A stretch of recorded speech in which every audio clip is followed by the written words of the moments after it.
কেউ কেউ আছেন শুটকি এতটাই পছন্দ করেন যে তাদেরকে যদি বলা হয় মাংস আর শুটকির মধ্যে ভোট দিতে, তাদের মনোনয়নটা সবসময় শুটকির পক্ষেই হবে।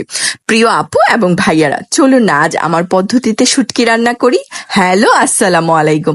আমি ইশিকা নিয়ে চলে এলাম আলু বেগুনে শুটকি রান্না। আজ কিন্তু ভাত একটু বেশি রান্না করতে হবে। সবার প্রথমে বেগুন ও আলু কেটে ভালোভাবে ধুয়ে নিতে হবে এবং পানি ঝরাতে দিতে হবে।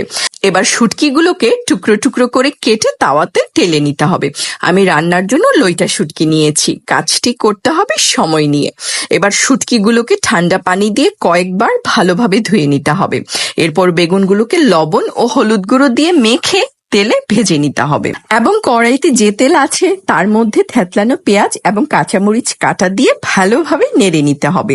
ঠিক ততক্ষণ নাড়াচাড়া করতে হবে যতক্ষণ না পেঁয়াজটা নরম হয়ে আসছে। এবার এর মধ্যে দেব আদা ও রসুন বাটা দিয়ে আবার ভালোভাবে নাড়াচাড়া করব এবং সামান্য গরম পানি দিয়ে দিব যাতে মশলাগুলো পুড়ে না ওঠে।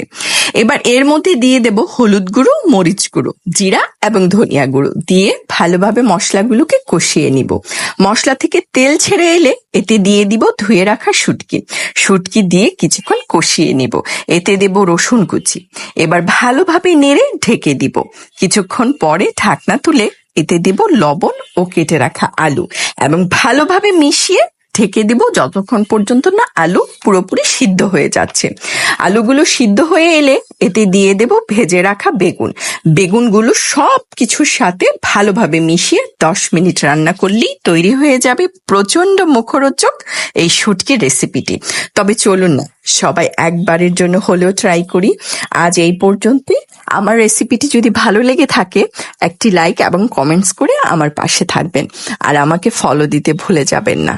ধন্যবাদ সবাইকে।